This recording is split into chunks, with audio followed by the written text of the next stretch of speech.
Good evening.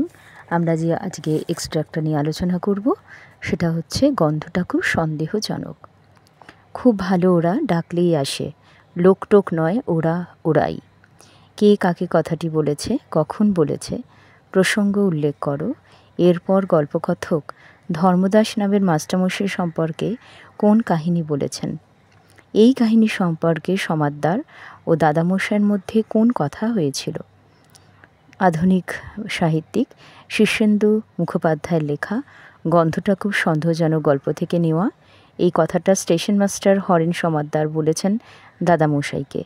সমাদদারবাবুর আহ্বানে আর নির্দেশে ছোকরা মতো একটা লোক এসে হাজির হয়ে যায়।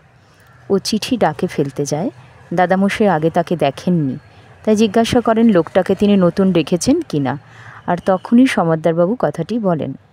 দমুহানিতে সর্বত্রই ওদের উপস্থিতি নিয়ে চালু কথাটা মিথ্যে নয়। এমনিতেই সেখানে কাজের লোকের বড় অভাব। ডুয়ার্সের ম্যালেরিয়া, কালাজ্বর, মশা আর বাঘের ভয়ে কোনো লোক সেখানে যেতে চায় না। নিতান্ত না গিয়ে উপায় না থাকে যাদের, তারাই যায়, আর গিয়েই পালাবার চেষ্টা করে। তবু ঠিক কাজের লোক জুটেই যায়। সেই বিষয় জানানো প্রসঙ্গে গল্পকথক বলেন, একবার স্টেশন মাস্টার সমাদদারের ঘরে দাদামশাই গল্প করছিলেন। সমাদদারবাবু একটা চিঠি লিখছিলেন। চিঠিটা শেষ করে ডাক দিলেন, ওরে কে আছিস বলে। বলা মাত্রই একজন এসে হাজির। দাদামশাই আগে তাকে দেখেননি। সমাদদারবাবু তার হাতে চিঠিটা তুলে নিয়ে ডাকে ফেলে আসার হুকুম দেন। দাদামশাই লোকটার ব্যাপারে জানতে চাইলেন। বললেন লোকটাকে তিনি নতুন রেখেছেন কি না। সমস্ত ঘটনার পরিপ্রেক্ষিতে এবং দাদামশাই জিজ্ঞাসা প্রসঙ্গে সমাদদারবাবু কথাটি বলেছেন। এই প্রসঙ্গে প্রাইভেট শিক্ষক ধর্মদাস সম্পর্কে একটা ঘটনা বেশ উল্লেখযোগ্য। ইনি গৃহশিক্ষক, বেঁটে খাটো ফর্সা ভদ্রলোক, পড়ানোর পাশাপাশি থিয়েটারে মেয়ে সেজে মহিলা পাঠ করতেন, আর সেটি ভীষণ মিহি গলায়। ছেলে না মেয়ে বোঝা যেত না। সেবার গিরিশ ঘোষের সিরাজউদ্দৌলা নাটক হবে। মাস্টার ধর্মদাস লুৎফর চরিত্রে অভিনয় করবেন, কিন্তু নাটকের দিনই তার হলো ম্যালেরিয়া। লেপ চাপা অবস্থায় তিনি কাতরাচ্ছেন, নাটক শিখে ওঠার জোগাড়। কিন্তু যথাসময় লুৎফা এসে হাজির।